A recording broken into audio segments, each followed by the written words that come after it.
What is going on, YouTube fam? It's Alto Sax 31, and we are on mission 17, Adagio for strings. We're gonna make another run at this and try and get through this game in preparation for Devil May Cry 5, which is literally right around the corner.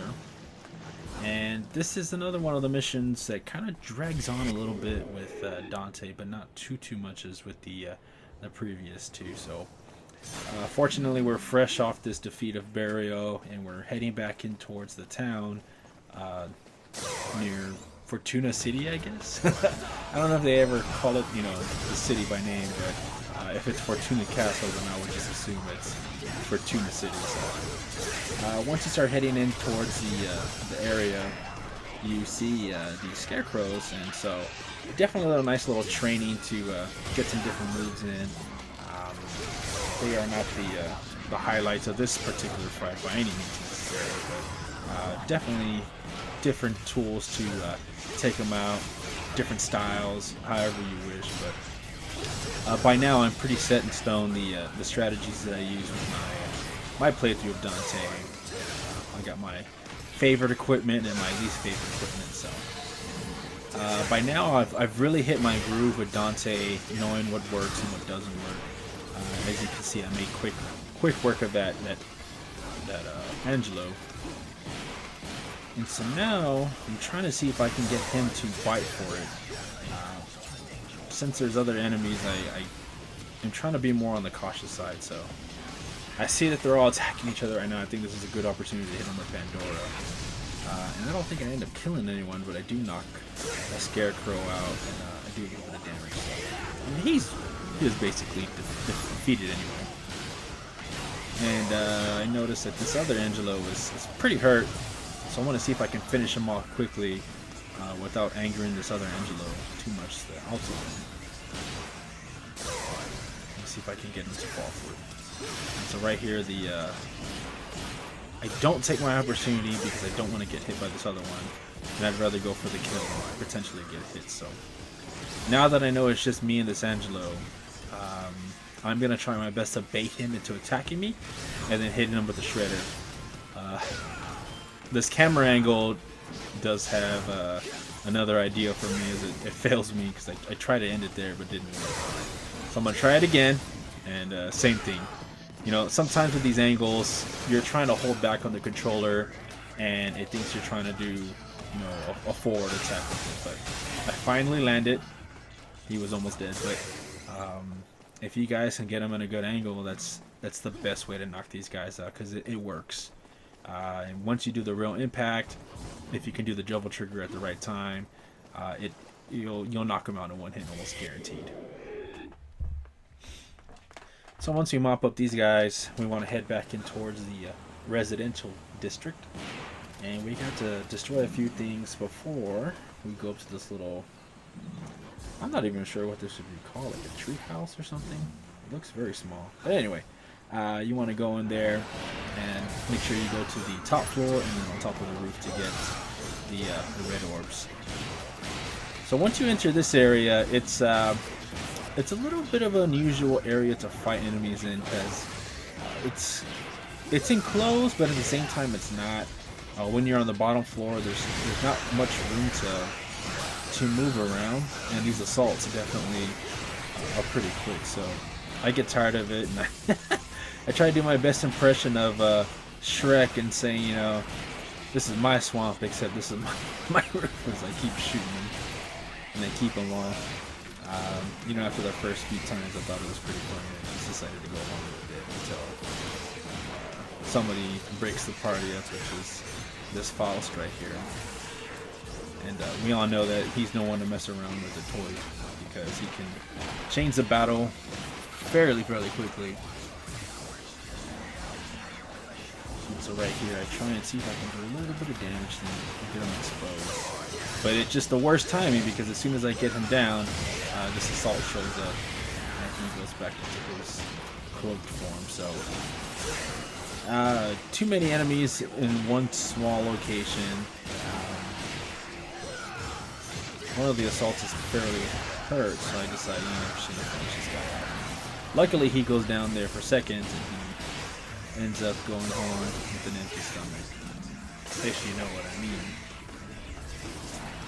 And so now, luckily, after a pretty elongated fight, we have one last assault that I'll make sure to make quick work of. And that's it. So once you're done there, you want to make sure you destroy this pottery. I am aware that there is a orb statue in the back, but for the sake of time, I guess I just decide to skip it. It's totally optional up to you guys. But at this point, I think, hey, if I have enough orbs already, I don't need any more. I would imagine that dancing this level felt like what it feels like to be at work on a Friday and be like, I just want to get this done. We all know that feeling. So, once you enter this area, be prepared for a longer fight than normal. You do fight one wave of scarecrows, and then the second wave is the bigger scarecrows, and then there's a third wave. So this part of the fight, it drags on a little bit, but you definitely want to try the crowd control tactics and kind of space guys out. Later on in the fight, I end up trying to get them clumped up together to hit them with Yamato and the drive attack from Rebellion, because you want to try and find a way to do a lot of damage to a lot of enemies fairly quickly. So right here, I'm kind of singling them out and getting the corner.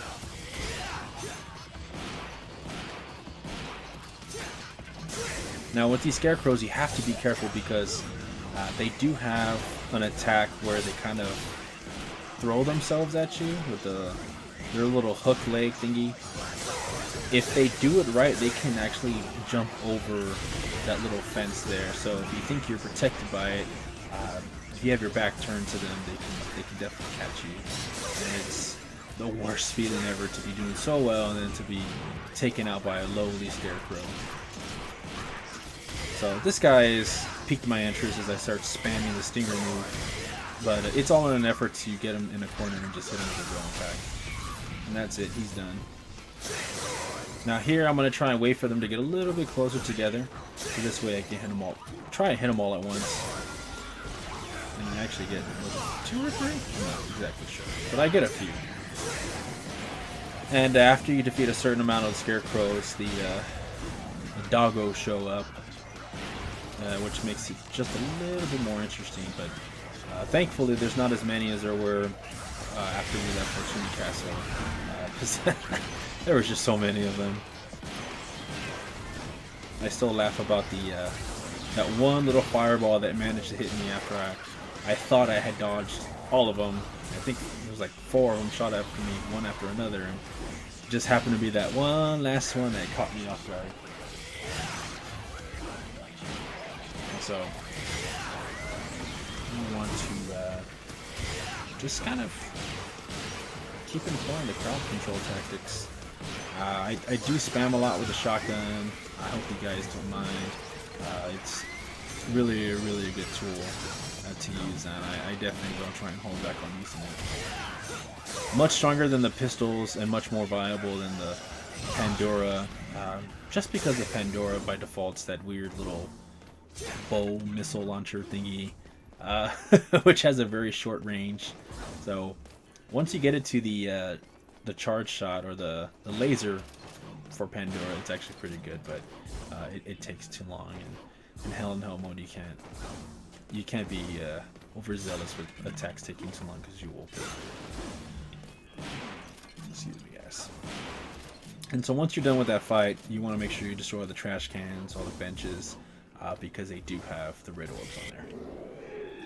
But once you get that, you want to head on over here, and we have one more interesting fight up here. You want to have your Pandora ready, because you will try and do this with these guys. Now, it's not going to take out, you're not going to be able to take out both unless you're pretty quick about it, but you will get one. as I do here. Now I try to get this Angelo here, but I mess up because the camera angle. So I have to abandon my plan of trying to take him out pretty quickly and just play, you know, read and react defense, as I call it. Now, when you have these Angelos attacking you and kind of chasing you, I'm going to give you a tip.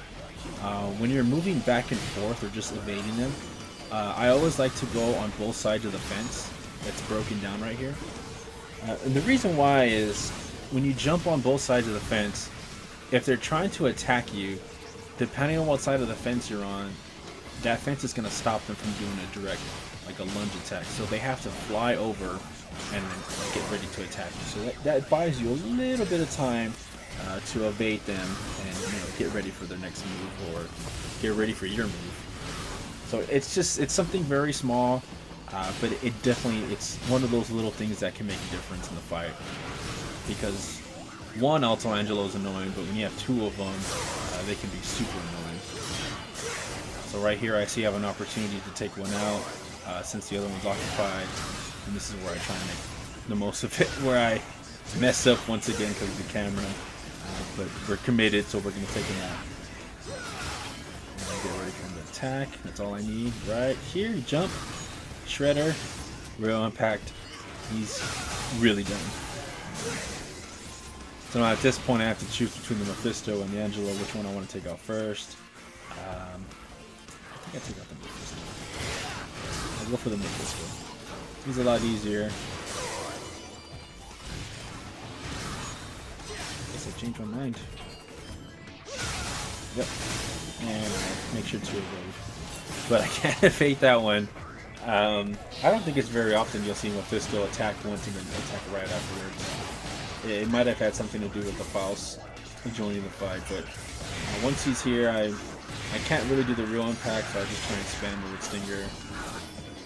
Unfortunately, I burn all my double trigger, so you know at this point I have to be cautious with it. I won't be able to take him out in one real impact, so I'll have to improvise. Let's see. Almost knock him out, but not quite when I needed. He's still in the fight, but not for long. That's it.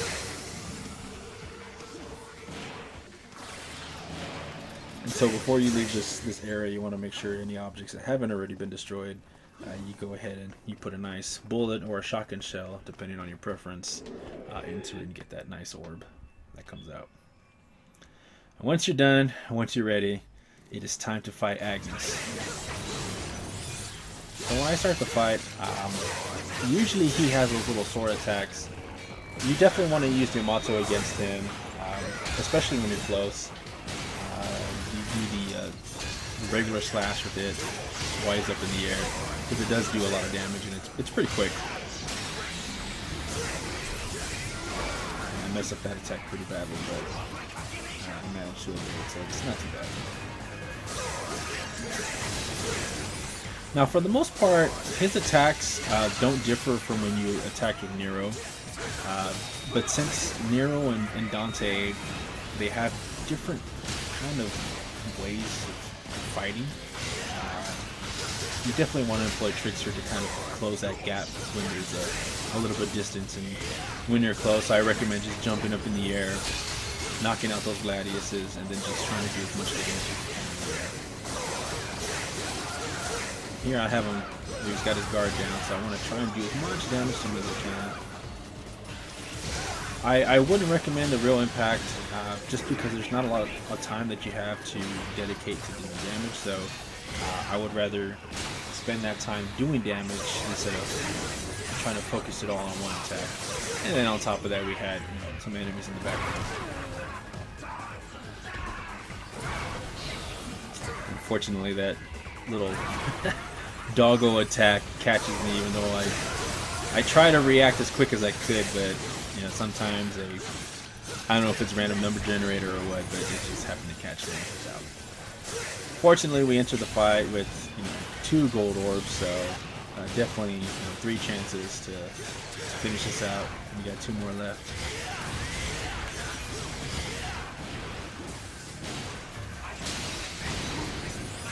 getting pretty close to knocking him out. So at this point, you want to try and dodge twice in one direction and then go back the other way.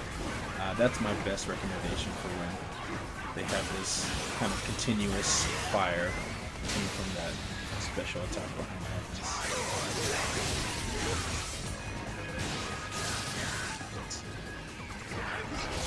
Now, this part. Now, this is everyone's favorite move. I try and save Devil Trigger just so I can get close to him. If you can, if there's space for you to do it, try and get below him right when he's about to attack. If you're able to do that, he won't be able to throw the thing at you. Little spinning gladius, kind of like a gyro spear thingy, or a Gerado. So once you get a chance, you want to try and do it again. At this point, I would try and knock him out as quickly as possible, because for me, he ends up doing this again, and I burned it enough of my Devil Trigger so I couldn't use it. So luckily, I was able to get underneath him, but some of you might not get that lucky. So that move is very, very hard to dodge. But luckily, we do enough damage, we take him out, and that is it. We officially grabbed Yamato back, but seeing as we've beaten him before, we're able to get it back in Hell in Hell mode. And so, although this mission did take a little bit longer than anyone would wish, we do end up doing fairly well. S's across the board, and we of course get that overall S. So great job. I hope you guys and gals can use this guide, and we're so close to the end. We're gonna finish this out, and take care, guys. I will see you on the next mission.